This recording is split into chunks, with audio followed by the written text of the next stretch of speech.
A Song for Silas by Laurie Wick, Chapter 24.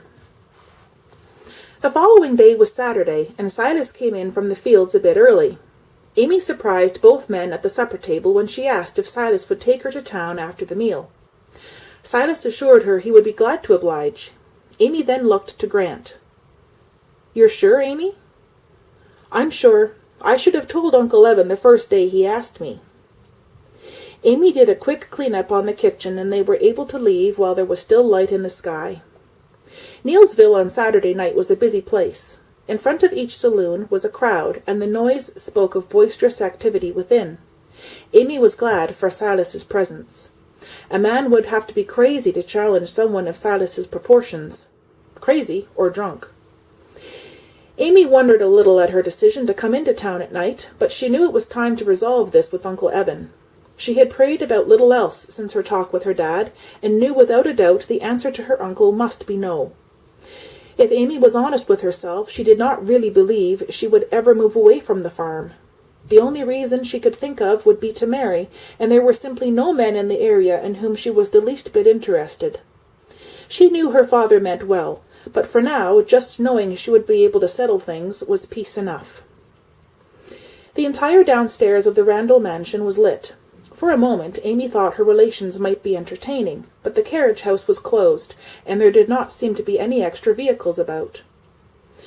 For the second time in Silas's visit, he and Amy stood in silence at the Randalls' front door. Silas did not need to ask how Amy was feeling. Her attempt at gnawing her lower lip off was answer enough. Bev Randall was surprised, but also very pleased to see Amy. She greeted Silas warmly, and after seating them in her elegant living room, rang for refreshments. After the servant left, Amy wasted no time in stating her purpose. "Aunt Bev, is Uncle Evan here?" "No, dear, he went out for a while. He didn't say where he was going, so I really have no idea when he planned to return." Amy looked as distressed as she felt. "Is there something I can do, Amy?"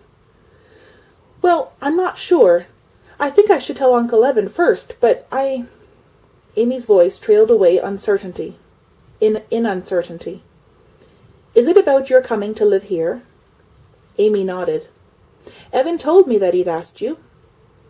"You mean he didn't discuss it with you before he talked with me?" "Amy, dear, your uncle rarely sees fit to discuss anything with me." Bev smiled, but Amy thought she caught a trace of bitterness in her aunt's words.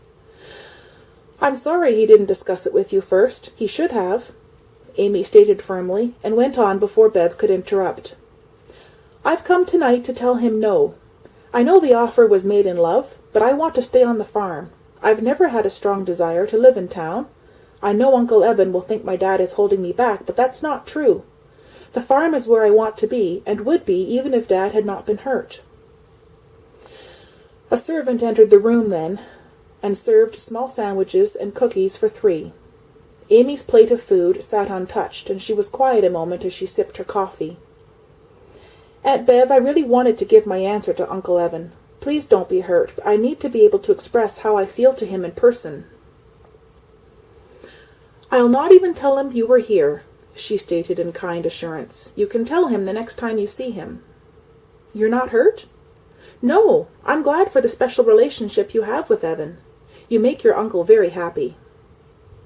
Amy knew the words were sincere, and she felt some relief from her heavy task. They stayed a while longer, with Silas joining into the conversation. Evan did not arrive before they left, and Amy resigned herself to the fact that she would have to deliver her answer to Evan Randall another time.